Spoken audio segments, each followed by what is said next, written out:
ملکی مسائل میں سب سے بڑی مشکل حکومت ہے پاکستانیوں کے لیے۔ پہلے معیشت تھی اور معیشت ہی عذاب بنا دی گئی ہے، لیکن حکومت نے یہ کام کیا ہے۔ پچھلی حکومت عذاب کو ایک حد تک لے کر آئی اور یہ عذاب کو انتہا تک پہنچانے پر مصر ہیں، اور روزانہ کی بنیاد پر قیمتیں بڑھا رہے ہیں، نافہم اندھے لوگوں کی طرح جن کے اندر عقل نہیں ہے، انسانیت بھی نہیں ہے ان کے اندر، کہ آپ پٹرول کی قیمتیں 60 روپے بڑھا دو، 40 روپے بڑھا دو، 100 روپے بڑھا دو۔ ایسے احمق لوگ ہیں یہ، انہیں شعور ہی نہیں ہے کس ملک میں رہتے ہیں، ملک کی صورتحال کیا ہے۔ ٹیکس بڑھا دو، ابھی ایک ٹیکس انہوں نے نافذ کیا سپر ٹیکس کے نام سے، یعنی انکم ٹیکس پہلے سے ہے اس کو بڑھا دیا ہے، مزید زیادہ لیں گے۔ سیلز ٹیکس وہ لگا ہوا ہے، وہ آپ کو بڑھا دیں گے۔ ہولڈنگ ٹیکس، یہ سارے ٹیکس پہلے سے لگے ہوئے ہیں، ان کو مزید بڑھا دیا ہے مقدار ان کی، اور ایک نیا ٹیکس سپر ٹیکس کے نام سے لگا دیا ہے۔ سپر ٹیکس میں جس شخص کی آمدن مثلا 50,000 روپیہ ہے یا 60,000 روپیہ ہے وہ ٹیکس دے، سپر ٹیکس دے۔ وہ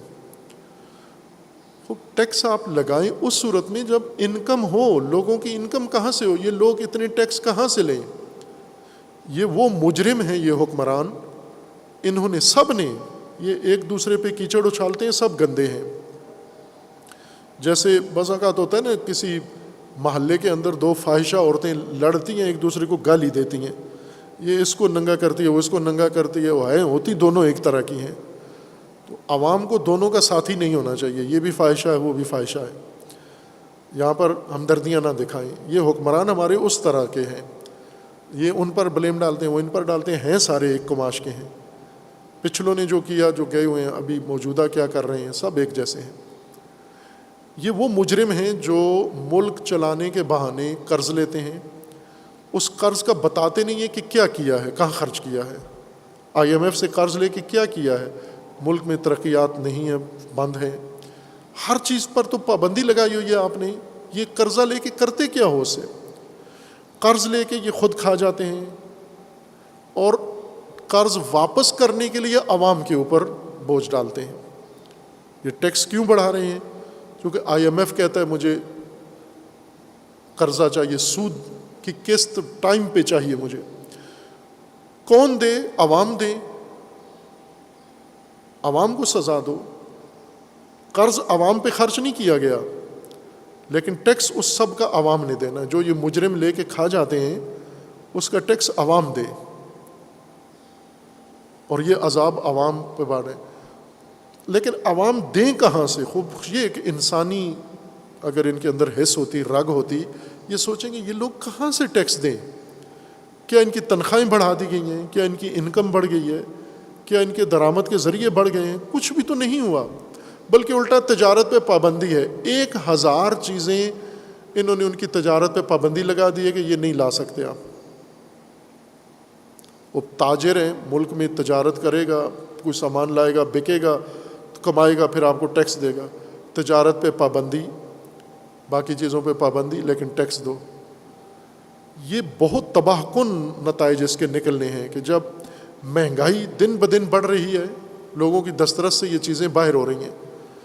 غریب لوگ نہیں، وہ جو اپنے آپ کو امیر سمجھتے ہیں، وہ بھی اس وقت شش و پنج میں ہے کہ وہ کس طرح سے اپنا مہینہ پورا کریں، اپنے اخراجات پورے کریں، چونکہ ان کے اخراجات بھی تو اسی تناسب سے ہیں، وہ کیسے خرچے اپنے پورے کریں۔ آخر میں اس قسم کے ماحول کا ایک انجام تو سری لنکا والا ہوتا ہے جو ان کا ہو گیا ہے۔ جیسے وہ مختیارہ، یاد ہوگا آپ کو ڈائلاگ، کرونا والا ڈائلاگ، نہیں یاد ہے آپ کو؟ بھلے اصل اتنی تیزی سے یہ یلغار میڈیا کی ہے نا کہ آپ پچھلے، یہ تو تاریخی ڈائلاگ ہوتے ہیں، ان کو نہیں بھولنا چاہیے۔ وہ ایک سیاستدان ہیں چند صاحب، انہوں نے فون پہ اپنے نوکر سے بات کی جو اداروں نے ٹیپ کر کے چڑھا دی، جس سے ان کو بڑی عالمی شہرت ملی۔ تو انہوں نے اپنے نوکر، اس کا مختیار نام تھا، اس کو لاڈ سے مختیارہ انہوں نے کہا، مختیارہ، اور اس کو گالی بھی دی انہوں نے، گالی دے کے کہا کہ مختیارہ گل ود گئی ہے، یعنی بات آگے بڑھ گئی ہے، حکومت دستی نہیں پئی گل ود گئی ہے، حکومت دستی نہیں پئی، اور اس کو کہا کہ تو گھر بڑھ جا کے۔ وہ ڈائلاگ بڑا مشہور ہوا تھا، تو اس ڈائلاگ کے مطابق یہ حکومت بتا نہیں رہی ہے آپ کو، گل ود گئی ہے، دستے نہیں پے، واقعاً گل ود گئی ہے، یہ بتا نہیں رہے ہیں۔ مختیارہ، یہ ساری قوم مختیارہ ہے، مختیارہ تجھے پتہ ہونا چاہیے گل ود گئی ہے، یہ بتا نہیں رہے ہیں آپ کو۔ سری لنکا سے بدتر ہو چکے ہیں یہ، اور اب ہونا کیا ہے؟ دیکھیں، سری لنکا کی آبادی، کل آبادی پاکستان کے ایک صوبے کے برابر ہے۔ وہاں ہو سکتا ہے دیوالیہ ملک سنبھالا جا سکتا ہے، پھر بھی جیسا کہ دیوالیہ ہو کے بھی ابھی وہاں کوئی ایسا گھمسان نہیں پڑا، لوگ سخت مشکلات میں ہیں، لیکن کبھی ناگوار خبریں اتنی شدید نہیں آ رہی جتنی توقع کی جا سکتی تھی۔ یہ 24 کروڑ جو پیٹ بھرا ہوا ہو تو بھی خطرناک ہوتے ہیں، ہمیشہ بپھرے ہوتے ہیں یہ، پھر بھی جرائم کی شرح اتنی زیادہ ہے۔ لاہور میں جرائم، یہ جو وارداتیں، چوری ڈکیتی کی وارداتیں ہوتی ہیں، یہ آپ اگر پڑھیں اخباروں کے اندر، روز ایک پورا صفحہ مختص ہوتا ہے لاہور شہر کے اندر ڈکیتی کی وارداتوں کے اوپر۔ کتنی ہوتی ہیں وارداتیں، کتنے بسا اوقات یہ 60 کروڑ کی ڈکیتی 24 گھنٹوں میں ہوئی ہے، 50 کروڑ کی ڈکیتی، 70 کروڑ کی ڈکیتی، 1 ارب کی ڈکیتی 24 گھنٹوں میں ہوتی ہے۔ اور مقدار ان کی 2018 سے لے کر ابھی 2022 تک دیکھیں، روزانہ، یہ چند ماہ پہلے میں نے خبر پڑھی تھی تو اس میں لکھا ہوا تھا کہ روزانہ 450 ڈکیتیاں صرف لاہور شہر میں ہوتی ہیں، اب وہ بڑھ کے 600 سے اوپر جا چکی ہیں۔ وہ تو پیشہ ور ڈاکو ہیں، پولیس کی مدد سے، اور مافیا ہیں، ان کا کام ہی، شغل ہی ہے، یہ کاروبار یہ ڈکیتیاں کرنا۔ لیکن اب جو جرم شروع ہوں گے، ڈکیتیاں ہوں گی، وہ مجبوری کی وجہ سے ہوگا۔ جب انسان بھوکا ہوتا ہے، بھوکا انسان کو کھاتا ہے، بھوکا انسان دوسرے انسان کو نگلتا ہے۔ یہ ملک کے اندر وہ کام جو دہشت گرد سے نہیں کروا سکے، یہ اب بھوک میں امت کو مبتلا کر کے اور اس میں یہ مبتلا کریں گے۔ یہ اس طرف ملک جا رہا ہے کہ سارا، ہر چیز کا بوجھ عوام پہ ڈالو۔ خوب یہ جنہوں نے ملک کھایا ہے، لوٹا ہے، سیاستدانوں پہ کیا ڈالا تم نے؟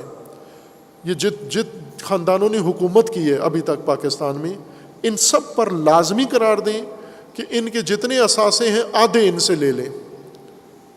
جتنے حکمران حکومت کر چکے ہیں، جو بھی وزارتوں کے مزے لوٹ چکے ہیں، جو بھی کسی جگہ بھی سیاست کے مزے لوٹ چکے ہیں، مذہبی غیر مذہبی، آدھا اثاثہ اپنا جہاں بھی ہے، ملک کے اندر ہے باہر ہے، یہ دیں، عوام کو معاف کریں۔ عوام یہ کریں، یہ کام عوام کھڑے ہوں اٹھ کے کہ کھایا تم نے ہے، لیا تم نے ہے، لوٹا تم نے ہے، عذاب ہم برداشت کریں۔ عوام میں یہ شعور ہونا چاہیے، اس طرح سے یہ مسئلہ کنٹرول ہو سکتا ہے، ورنہ یہ عوام جس طرف لے جائے جا رہے ہیں، یہ ایک دوسرے کو ماریں گے، ایک دوسرے کو چیر پھاڑ کھائیں گے، ایک دوسرے کو لوٹیں گے، قتل و غارت، جرائم کی شرح زیادہ ہو جائے گی۔